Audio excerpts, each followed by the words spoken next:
ഫല്യക്കുൽ ഖൈറ, നല്ലത് പറയാം. അത് പറയാൻ കഴിയില്ലെങ്കിൽ ഔലിയസ്മുത്ത്, നീ എന്ത് ചെയ്യണം? മിണ്ടാതിരിക്കണം. അപ്പോൾ ശുക്രൻ സാറേ, ഇപ്പം നിങ്ങളെ പറ്റി ആരെങ്കിലും ഒരു കുറ്റം പറഞ്ഞ്, അപ്പം ഞാൻ കൂടെ പറയാണ്, പിന്നെ നിങ്ങളെ പറ്റിയിട്ട് ഇങ്ങനെ ഒരാളിങ്ങനെ പറയുന്നുണ്ട്, ഓന് വളരെ നിങ്ങൾ മോശം സംസാരിക്കുന്നുണ്ട്. അപ്പം അങ്ങനെ പറഞ്ഞു കഴിഞ്ഞാൽ നമ്മളൊരു ചില ആളുകൾ പോസിറ്റീവായിട്ട് എന്ത് ചെയ്യും, അതിനെടുക്കും. ചില ആൾക്കാർ എന്ത് ചെയ്യുക, അവനെ പറ്റി എന്ത് ചെയ്യും, എല്ലാം ചർച്ച ചെയ്യും. സംഭവം കണ്ടാലല്ലേ, എന്താ ഇന്നെ പറ്റി നിങ്ങളെ പറ്റി പറഞ്ഞ എന്ത് ചെയ്യും, ആരാണോ പറഞ്ഞത് അയാളെ പറ്റി എന്ത് ചെയ്യും, ഓന് അങ്ങനെയല്ല, ഓൻ പണ്ടേ അങ്ങനെയാണ്, ഓനെ കുറിച്ച് നമുക്കറിയാം, എനിക്കറിയാം, പറയും യോഗ്യനാണോ എന്നൊക്കെ. ശരിക്കും ഈ വിഷയത്തിൽ വന്ന ഒരു ഇമാം ഹസനുൽ ബസീർ റഹിമഹുല്ലാ പറഞ്ഞ ഒരു സംഭവമാണ് ചിന്തയിലേക്കാണ് കൊണ്ടുവരുന്നത്. അതായത് ഇമാം ഹസനുൽ ബസീർ റഹിമഹുല്ലാ അടുത്ത് വന്നിട്ട് ഒരാൾ പറഞ്ഞ്, ഇന്ന ആൾ നിങ്ങളെ പറ്റി ഗീബത്ത് പറഞ്ഞേക്കണമെന്ന് പറഞ്ഞു, അതായത് പരദൂഷണം പറഞ്ഞേക്കണം. ഇത് കേട്ട സമയത്ത് അദ്ദേഹം എന്ത് ചെയ്താരോ, ഒരു പാത്രം ഈത്തപ്പഴം എടുത്ത് അയാൾക്ക് കൊടുത്തയച്ചു എന്നുള്ളതാണ്. പറഞ്ഞ ആൾക്ക് വേണ്ടി. അത് ഹസനുൽ ബസരി റഹിമഹുല്ലയോട് ഒരാൾ പറഞ്ഞു, നിങ്ങളെ പറ്റി ഇന്ന ഒരാൾ പറഞ്ഞിട്ടുണ്ട്, ഗീബത്ത് പറഞ്ഞേക്കണം. ആ സമയത്ത് ഒരു പാത്രം ഈത്തപ്പഴം എടുത്തിട്ട് അയാൾക്ക് കൊടുത്തയച്ചു എന്നുള്ളതാണ്. എന്നിട്ട് അദ്ദേഹം പറഞ്ഞൊരു വാക്കെന്തോ, താങ്കളുടെ കുറച്ച് നന്മകൾ എനിക്ക് തന്നിട്ടുണ്ട്, അതിന് പകരമായിട്ട് നിങ്ങൾക്കൊരു സമ്മാനം ഞാൻ കൊടുത്തേക്കാണ്. ഇത് ഞാൻ വായിച്ച സമയത്ത് വല്ലാതെ ചിന്തിപ്പിച്ചൊരു വിഷയമാണത്. കാരണം എന്താണ്, നഷ്ടമൊക്കെ സംഭവിക്കുന്നത് ഇപ്പം ശുക്ർ അൻസാറിനെ കുറിച്ച് ഞാൻ പറഞ്ഞാൽ ആർക്ക് നഷ്ടം സംഭവിക്കുന്നത്? എനിക്കാണ്. കാരണം എൻ്റെ നന്മ എന്ത് ചെയ്യാണ്, അങ്ങനെ ഹദീസിലുള്ളത്. ഒരാളെ പറ്റി പറഞ്ഞ എന്ത് ചെയ്യും, നാളെ പരലോകത്ത് എന്ത് ചെയ്യും, ആളുകൾ വരും, ആരാണ് പാപ്പരാവെന്ന് ചോദിച്ചല്ലോ. അപ്പം എന്താണ് അമന മുസ്ലിം എന്നുള്ളത്. അപ്പം എന്താണ്, നമ്മൾ ആരൊക്കെ കുറിച്ച് പറഞ്ഞിട്ട് അയാളെ നന്മകളൊക്കെ എന്ത് ചെയ്യും തരും. എന്നിട്ട് നന്മ തീർന്നു കഴിഞ്ഞാൽ എന്ത് ചെയ്യും, നമ്മളെ അഥവാ നിങ്ങൾ എന്നെ കുറിച്ച് പറഞ്ഞതിന്റെ പേരിൽ എനിക്ക് നിങ്ങളുടെ അടുത്ത് നന്മ കിട്ടാനില്ല, എല്ലാം നിങ്ങളത് കഴിഞ്ഞിക്കണമെങ്കിൽ എന്ത് ചെയ്യും, അവർ തിന്മ നമ്മളിലേക്ക്, നമ്മുടെ തിന്മ, എന്റെ തിന്മ നിങ്ങളിലേക്ക് വരും. അല്ലാഹു തആല നമ്മളെ കാത്തിരക്ഷിക്കുമാറാകട്ടെ. അപ്പോൾ ഇതിൽ ചിന്തിക്കേണ്ട വിഷയം എന്താ വെച്ചാൽ, അദ്ദേഹം പ്രതികരിച്ചൊരു പ്രതികരണമാണ്. ഇപ്പോൾ സ്വാഭാവികമായിട്ടും ആളുകൾ തമ്മിൽ പിണങ്ങാനും ബന്ധങ്ങൾ വഷളാകാനുള്ള കാരണം എന്താണ്, നമ്മളെക്കുറിച്ച് ആരെങ്കിലും പറഞ്ഞത് കേൾക്കുമ്പോൾ പിന്നെ ഓൻ നമ്മൾ ശത്രുവായിട്ട് മാറുകയാണ്. ശരിയാണ്, അങ്ങനെയാണല്ലോ. പിന്നെ ഓനെ കുറിച്ച് നമ്മൾ എന്ത് ചെയ്യാണ്, പിന്നെ യാതൊരു ബന്ധമില്ലാതെ ഓൻ അങ്ങനെ പറഞ്ഞില്ല എന്നെ പറ്റിക്കണ്ട്, അത് വളരെ മോശമായി, ഓൻ അങ്ങനെയാണ് എങ്ങനെയാണെന്നുള്ളത് നമ്മൾ സംസാരിച്ച് പോകും. പക്ഷെ ഇവിടെ നമുക്കൊരു മാതൃക ഹസനുൽ ബസരി എന്ന് പറഞ്ഞതാണ്, അദ്ദേഹം ഒരു സമ്മാനം കൊടുത്തിച്ചു. കാരണം എന്താണ്, വലിയ നന്മ മൂപ്പര് കൊടുത്തേക്കാണ്, അതിന് തിരിച്ചെന്ത് ചെയ്യാണ്, ഒരു സമ്മാനം കൊടുത്തു.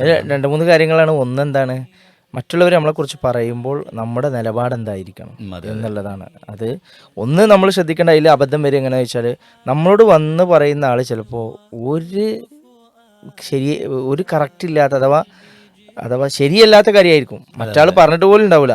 നമ്മൾ ഈ കേട്ട പാതി കേൾക്കാത്ത പാതി അവനങ്ങനെ പറഞ്ഞല്ലേ, എന്നാൽ പിന്നെ അതിൻ്റെ അടിസ്ഥാനത്തിൽ നമ്മൾ അയാളോടൊന്ന് ചോദിച്ചു നോക്കുക, ഇങ്ങനെ പറഞ്ഞോ എന്നെങ്കിലും ചോദിക്കാനൊന്നും കാണിക്കില്ല, അതിൻ്റെ പേര് തെറ്റിയെടുക്കും. പറയപ്പെട്ട ആള് ഒന്നും പറഞ്ഞിട്ടുണ്ടാവില്ല ചിലപ്പോൾ. അപ്പൊ അതൊന്ന് ശ്രദ്ധിക്കണം. പിന്നെ ഈ പ്രതികരണ രീതിയൊക്കെ വേണം. ഇപ്പൊ ഇദ്ദേഹം അങ്ങനെ ഈത്തപ്പഴം സമ്മാനം കൊടുത്ത് അതയാൾ വാങ്ങുമ്പോൾ അയാളെ മനസ്സിലാക്കി ഒരു തിരുത്തല, പിന്നെ അയാള് പറയില്ല. ആ നിലക്കുള്ള ഒരു വിഷയം തിരുത്തി കൊടുക്കലും പഠിപ്പിച്ചു കൊടുക്കലും അവർ തമ്മിൽ ബന്ധങ്ങൾ അകലാക്കാനൊക്കെ ഉള്ളൊരു പ്രതികരണ രൂപമാണ് നമുക്ക് അവിടെ കാണിച്ചു തരുന്നത്.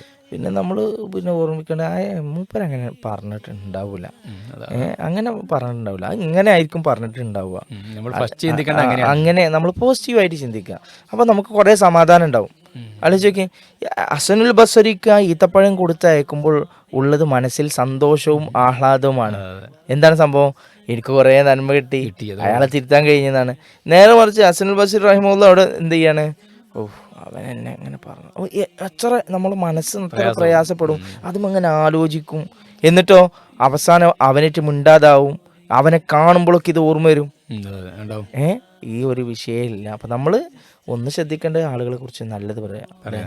അള്ളാൻ്റെ പ്രവാചകൻ നബിയുന മുഹമ്മദ് മുസ്തഫ സല്ലല്ലാഹു അലൈഹി വസല്ലം പറഞ്ഞല്ലോ, നീ ഫല്യക്കുൽ ഖൈറ, നല്ലത് പറയാം. അത് പറയാൻ കഴിയില്ലെങ്കിൽ ഔലിയസ്മുത്ത്, നീ എന്ത് ചെയ്യണം, മിണ്ടാതിരിക്കണം. ഞാൻ ചില ആളുകളൊക്കെ ഇങ്ങനെ ശ്രദ്ധിച്ചിട്ടുണ്ട് കേട്ടോ, നമ്മൾ കൂടെ ജോലി ചെയ്യുമ്പോൾ കുറേ സ്ഥലങ്ങളിൽ അങ്ങനെ മാറി മാറി ജോലി ചെയ്തുകൊണ്ട് ചില ആളുകളെ നോട്ട് ചെയ്യും, അവർ ഓഫീസിലെ വർക്കുകളിലോ അല്ല ഓഫീസിലെ നമ്മളെ കൂട്ടായുള്ള സംസാരങ്ങളിലോ ഒന്നും ഉണ്ടാവില്ല. ഭക്ഷണം കഴിക്കാൻ കൂട്ടായിട്ടുണ്ടാവും, പലതിനും ഉണ്ടാകും, തമാശ പറയും.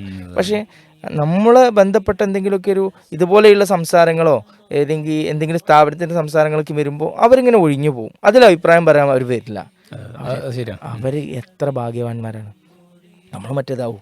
എന്നാലും ഇന്നത്തെ തീരുമാനം ശരിയായില്ലോ, ഇന്നലെ പറഞ്ഞത് ശരിയായില്ലോ, അല്ലെങ്കിൽ നമ്മളെ ബോസ് മോശമായിട്ട് പറയുമ്പോൾ ആവും. അപ്പം നമ്മളെ അഭിപ്രായങ്ങൾ ചേർത്ത് വെക്കുകയാണ്. അപ്പം മറ്റാളെന്ത് ചെയ്യണം, എല്ലാം ഇവിടുന്ന് ഇങ്ങനെ നമ്മുടെ കൂടെ അറിയാതെ എന്ത് ചെയ്യാണ്, എസ്കേപ്പ് ആവുകയാണ്.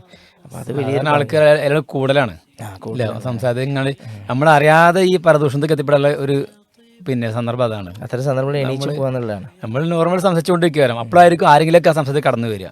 പിന്നെ അയാളെ കുറിച്ച് ഇങ്ങനെ പറഞ്ഞു പോകും. അപ്പോൾ നമ്മൾ കൂടെ എന്ത് ചെയ്യും, അറിയാതെ അങ്ങനെ കൂടി ചേർന്ന് പറയുന്ന അവസ്ഥ ഉണ്ടാകും.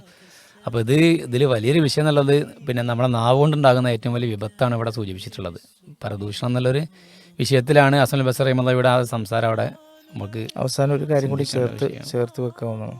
പ്രവാചകൻ്റെ അടുക്കൽ വന്നൊരു സ്വഹാബി ചോദിക്കുന്നുണ്ടല്ലോ, എൻ്റെ അയൽവാസി അവൾ നമസ്കരിക്കും, നോമ്പ് നോൽക്കും, അവളെ സ്വതക്ക കൊടുക്കും, പക്ഷേ അവളുടെ നാവ് കൊണ്ട് എന്ത് ചെയ്യും, അവളുടെ അയൽവാസിയെ ഉപദ്രവിക്കും. അവളുടെ സ്ഥാനം എവിടെ? ഫിന്നാർ, നരകത്തിലാണെന്നാണ് നബിയുന മുഹമ്മദ് മുസ്തഫ സല്ലല്ലാഹു അലൈഹി വസല്ലം. എന്നാൽ ഇതൊന്നും ഇല്ലാത്ത, എന്നാൽ അയൽവാസികളോട് ആവശ്യത്തിന് എല്ലാ ദീനിയായ ചിട്ടകളുള്ള അയൽവാസികൾ നന്നായി പെരുമാറുന്ന ആളെവിടെയാണ്? ഫിൽ ജന്ന, സ്വർഗത്തിലാണ്. അപ്പം നാവ് എന്നുള്ളത് എന്താണ്? മാ ബൈന ലിഹ്യേനി എന്ന് പറഞ്ഞില്ലേ, രണ്ട് താടിയല്ലുകൾക്കിടയിലുള്ള റഹ്മാനെ റബ്ബ് സൂക്ഷിക്കാൻ തൗഫീക്ക് നൽകുമാറാകട്ടെ.